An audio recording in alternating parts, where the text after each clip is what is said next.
Thank you for all of your advocacy.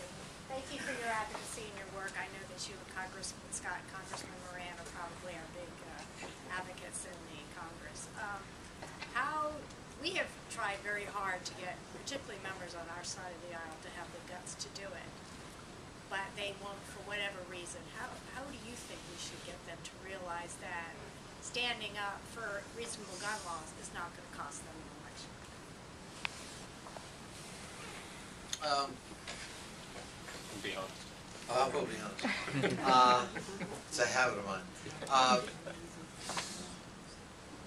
A few observations.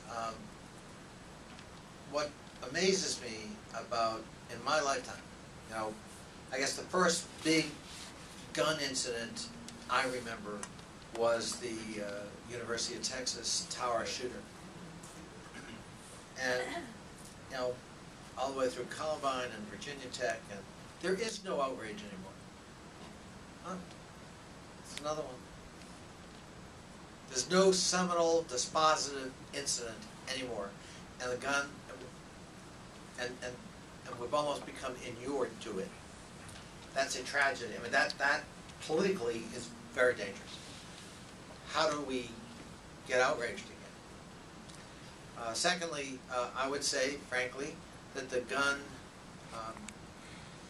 lobby has seized control of the narrative, and we have to change that dynamic, and we can, but we've got to do it. And the third observation, I guess I'd share with you, Luann, is one thing to remember about politicians. If you're going to be successful in politics, every politician has to know one thing. They're all Pavlovian. At a very elemental level, what is rewarded and what is punished. And most politicians today are frightened to death of the gun lobby, and they're not frightened of you at all. And it's not enough to say, well, we're on the right side of the issue. This is the moral thing to do. Oh, really? Yeah, well, the big bad gun lobby is going to come after me with a few $1 million on television, and you're sitting in your living room with the self-satisfaction that you're on the right side of a moral issue. That doesn't help me. And the person who replaces me is going to be one of them. So, I think if we can change that equation, which is what you're about, and Mayor Bloomberg and this coalition, and hopefully lots of others, so that now I got to do a bit of a calculation. If they're unhappy with me, they might actually, do something about it. I know the other side will. I know they will do everything in their power to get me because I didn't vote one way or the other, and they're scoring things and all that good stuff. So it is vital that we change the equation, and we can, but we got to do it, so that in that reward-punishment system, I got to take a lot more into account than I do. I don't mean me personally, but if I am a politician, than I do right now.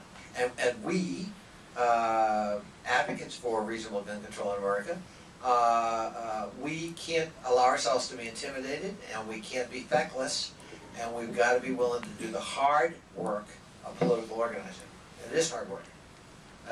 It's everything from volunteering to making sure the resources are there to somewhat counter the other side. And if we don't do that, then frankly, we aren't really committed to this cause. George Meek, Congressman, what are the gun control bills and issues we should be watching in this session? Well, one of the bills we didn't mention, and I see Bill Mendelson, my friend from the City Council here in D.C., one of the odious amendments that prevented voting rights from being acted on last year, or in the last Congress, was the gun. Everything was going smoothly. It looked like we were going to pass it. We had the votes on the floor of the House. And then the gun lobby decided, this is a perfect time to take a whack at the District of Columbia and add an amendment banning the right of D.C. to regulate guns within its borders. Completely, of course, contradicting the intent of giving D.C. a vote. Again, a lot of people on my side were frightened to death, and so they supported it. And by the way, most of them lost their re-election. didn't work out so well for them. But nonetheless, it got so bad that DC said, you know, frankly, we'd rather not act on the bill than have to live with that. And I don't blame them a bit. So we got to watch that. There is legislation winding its way through Congress right now to actually preempt state laws with respect to concealed carry, so that you would be required in all 50 states to recognize the worst concealed carry laws in the country. So Utah, I think, is up there in the top 3 worst. And if this law passes, every state would have to recognize somebody from Utah crossing a border, having dinner in DC, would be allowed the same lax rules as pertain in Salt Lake City.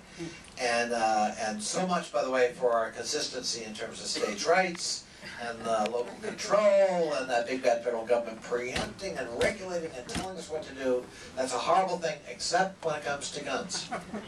And we like it. But that legislation is pernicious, and that is winding its way right now. And I'm sure it will pass the floor of the House of Representatives, and it will be dicey in the Senate. Thank you. Time for maybe 1 or 2.